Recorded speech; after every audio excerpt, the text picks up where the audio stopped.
Picture this. You are 7 years old, barefoot on freezing stone, standing in the corridor of a convent that promises salvation. Candlelight throws shadows of crucified saints on the walls, their eyes twisted in agony. You clutch a wooden doll, your last tie to a life of love, but in minutes even that will be stripped from you. Behind the closed doors of these convents, hidden beneath the banner of holiness, unfolded one of history's most systematic campaigns of child destruction. Families across medieval Europe, burdened by debt, threatened by priests, or desperate for salvation, delivered their sons and daughters into the hands of God's servants. But what these children found was not prayer, not devotion, not safety. It was a machine of psychological conditioning, economic exploitation, and abuse so refined that even modern psychologists would struggle to understand its precision. The convent was no sanctuary. It was a factory. A factory designed to erase childhood, to harvest innocence, and to reforge fragile souls into obedient tools. The truth, buried in Vatican archives and whispered through survivor accounts, reveals that these so-called holy institutions operated like organized syndicates. Children disappeared into their walls, identities were erased, and what emerged was not a child anymore, but a hollow servant. Behind every hymn, behind every prayer, lay a ritual of calculated suffering. And once you stepped inside, you belonged not to God, but to them. The economy of suffering was brutally efficient. A child was worth more than gold. Medieval records show families could discharge debts to the church by donating their children, euphemistically called oblates. The church profited twofold, first by extracting fees from desperate families, then by exploiting the children themselves as labor, entertainment, and currency in networks that stretched across Christendom. The youngest victim on record? Agnes of Normandy. She was 4 years old when she was given away to cover her father's debts. The oldest? 14, condemned for the crime of questioning church taxation. The average survival time in these institutions before death, madness, or permanent psychological destruction was just 18 months. Think about that. 18 months before the light in a child's eyes was extinguished. Priests, abbesses, and patrons saw this not as cruelty, but as divine order. They twisted scripture into justification. Suffering purified the soul, obedience pleased God, silence was salvation. But these doctrines weren't theology, they were weapons. Children were commodities. They could be transferred between convents, sold to noble households, or broken down for the pleasures of the wealthy. Covered wagons crisscrossed Europe, carrying nameless children in silence. Even the drivers often didn't know what they transported. The network was vast, well-funded, and shielded by the illusion of holiness. And because it wore the mask of religion, no one dared speak against it. That silence allowed the machine to thrive. When a child first arrived, the process of destruction began immediately. Historians call it the preparation period. The convents called it instruction. Survivors remembered it as the first death. Clothes stripped away, hair shaved, possessions burned. Not as symbols of spiritual purity, but to erase identity. The doll you clutched from your mother? Thrown into fire while you were forced to watch. The name you carried since birth? Declared sinful vanity, replaced by a number or a name of penance. One girl, Marguerite, was renamed Penitenta, condemned to live as if her very existence was an endless apology. Children were forbidden from speaking their families' names under threat of punishment. Eventually they forgot the sound of their mother's voices, the memory of their father's hands. To resist was impossible. Silence was enforced by rules that seemed holy but concealed sinister logic. Children could not speak during the day, ensuring no solidarity. They bathed together under supervision, supposedly for cleanliness, but in truth for inspection. They endured spiritual examinations in private chambers, recorded as acts of devotion but remembered only as terror. Every rule served one purpose: to dismantle the child and rebuild them as property. The brilliance of the system lay in its disguise. From the outside, parents thought their children were learning prayers. But inside, the convent was a laboratory of control, perfecting techniques of obedience that modern cults still imitate today. Once broken, the children were reshaped. They were trained not as students of scripture, but as instruments of service. Girls were taught graceful movements to pour wine for patrons, to sing hymns in poses that displayed vulnerability disguised as piety. Boys were assigned to work in kitchens, gardens, and scriptoriums, but those were only the official tasks. Behind closed doors, both genders were commodities for appetites that cloaked themselves in religious authority. Priests and visiting nobles selected children as if choosing from a market. Beauty and innocence commanded higher prices. Intelligence was valued for labor and record-keeping. And for those who no longer appealed, there were covered wagons waiting. The convents mastered the art of double life. By day, prayer, chants, and holy processions. By night, rituals too dark to record, cries echoing through stone walls, small bodies trembling in candlelit chambers. A visitor passing through would see devotion. But a child living inside learned quickly. Devotion was theater, survival was obedience, and resistance was annihilation. The church called it discipline. Historians now call it abuse. But the truth is worse than either word suggests. It was a system designed to take innocence and twist it until nothing human remained. One of the most disturbing mechanisms of control was the naming ritual. It wasn't just about erasing identity, it was about psychological domination. During this ritual, children were forced to renounce their birth names while abbesses declared those names sinful. The ceremony involved burning a personal possession, a doll, a lock of hair, even scraps of clothing. Survivors wrote of the unbearable grief of watching their last connection to family destroyed in fire while priests told them this was for their souls.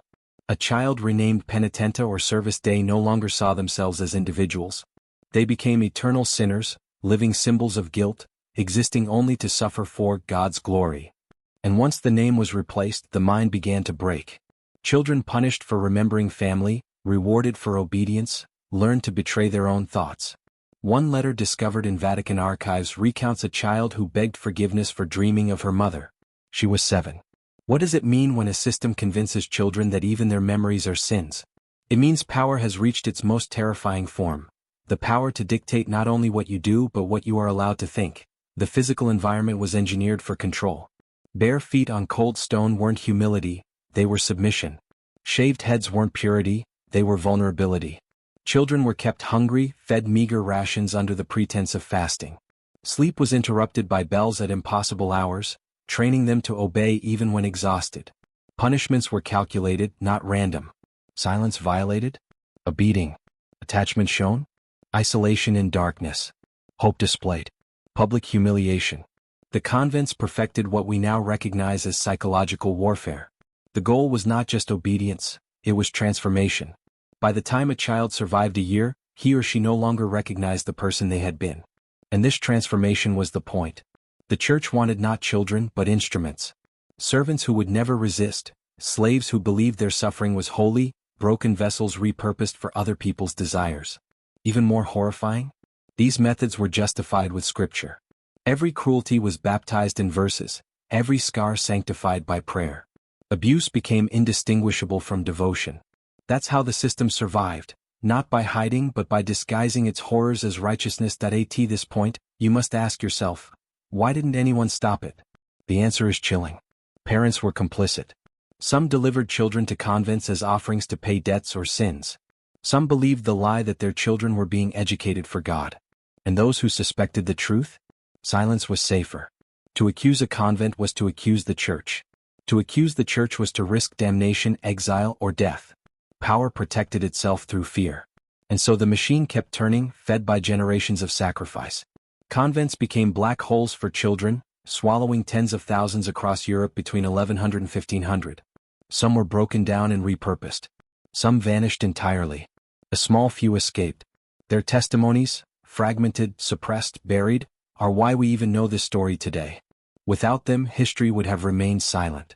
But those whispers are enough to reveal the reality. Medieval convents were not sanctuaries of God. They were sanctuaries of power. And power, unchecked, always hungers for the most innocent. And here's where you, the listener, enter this story. You're not here by accident. You chose to press play because something in you already suspects that history hides truths too dark for textbooks. You want to see behind the mask even if what you find disturbs you forever. If you've listened this far, it means you're strong enough to handle what most would turn away from. But I want you to prove it. Right now in the comments, write this phrase twice. I see through the silence. That phrase marks the point of no return. It locks in the transformation that begins the moment you dare to look at history's forbidden truths. Write it and you're no longer a passive listener. You're part of the brotherhood of men who see what others cannot. Survivors describe nightfall as the true beginning of horror. When the chanting ended and the bells fell silent, the real rituals began. Locked chambers beneath chapels served purposes no scripture could justify. Children were summoned, not for prayer, but for examinations disguised as spiritual tests. These sessions left them shaken, silent, broken. Visiting priests showed unusual interest in the youngest arrivals, and noble patrons were given access in exchange for donations. It wasn't random abuse. It was a structured economy. Wealth flowed through these rituals. Wealth bought immunity, and immunity kept the system hidden. Some survivors wrote of screams echoing through stone walls at night, too piercing to belong to prayer. Others described being forced to watch as warnings, obey or suffer worse. Convents perfected what we now call ritualized trauma. Not accidents, but carefully staged acts designed to destroy will and replace it with submission. These weren't houses of God. They were theaters of control, and every child was both actor and victim in plays too horrific to name aloud. But the true genius of the system was psychological manipulation. Imagine being told, every day, that your parents abandoned you, that they paid the convent to rid themselves of you. Now imagine being shown forged letters from your mother, declaring relief at no longer carrying the burden of raising you. These weren't lies told in passing. They were crafted documents, read aloud until children believed them. One girl remembered crying herself to sleep, convinced her family hated her, only to wake the next day and thank the church for saving her from worldly rejection. That's not education, it's weaponized betrayal. The convent didn't just break bodies. It broke minds. It reprogrammed children into believing their suffering was deserved, that their families had chosen this, that God demanded it. And once a child believed that, resistance died.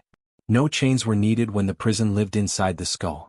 This is the horror, not that children suffered, but that they were convinced their suffering was holy. That's how you erase a soul without leaving scars anyone outside could see. Consider the survival rate again. Less than 30% lived to adulthood. Of those who survived, most emerged broken, obedient servants, hollow shells. Some were sold into noble households as attendants, stripped of identity but trained in service. Some were kept in convent networks until their usefulness ended, at which point they were released into a world they no longer recognized. They carried no names, no family, no sense of self. For many, freedom felt like exile, not salvation. A small few left behind testimonies, scribbled notes hidden in margins of manuscripts, whispered accounts recorded centuries later. One wrote, "We prayed not for heaven but for death." Another confessed that even decades after escape, the sound of bells still triggered terror. These fragments are enough to reconstruct the truth. And that truth is unbearable. Medieval convents devoured children, and the world allowed it to happen. So why does this matter now? Because the methods didn't die. The tools of silence, obedience, fear, and ritualized trauma survived. You can see them in cults, in authoritarian regimes, in systems that demand obedience and call it salvation. History doesn't bury these techniques. It recycles them. And unless men like you learn to recognize the patterns, you will fall victim to the same forces. Different robes, different words, same control. The convents of the past were prototypes of systems still alive today. Power hides behind holiness. Authority disguises itself as virtue. And innocence, as always, is the currency. To study these histories is to strip away illusions. To see through the silence is to claim the first weapon, knowledge. You began this journey as an observer, but if you've listened this far, you are transformed. You've seen behind the veil of sanctity, into the machinery of control that consumed children under the guise of religion. You've walked with Marguerite into the fire where her doll burned, felt the silence of corridors where screams were buried, and witnessed the ritual that erased her name. These are not just stories of the past. They are warnings. History whispers not to the comfortable but to the brave, the ones willing to face horrors others deny. The children of medieval convents were silenced forever. But their truth did not die. It waits for men like you, willing to hear, willing to see, willing to carry forbidden knowledge. And now you can never unknow it. You've looked into history's abyss and it has looked back. If you're ready to keep walking into the dark, if you're ready for more truths they tried to bury, subscribe to History in Silence. The journey doesn't end here. It never does. Because once you've seen through the silence, you can never go back.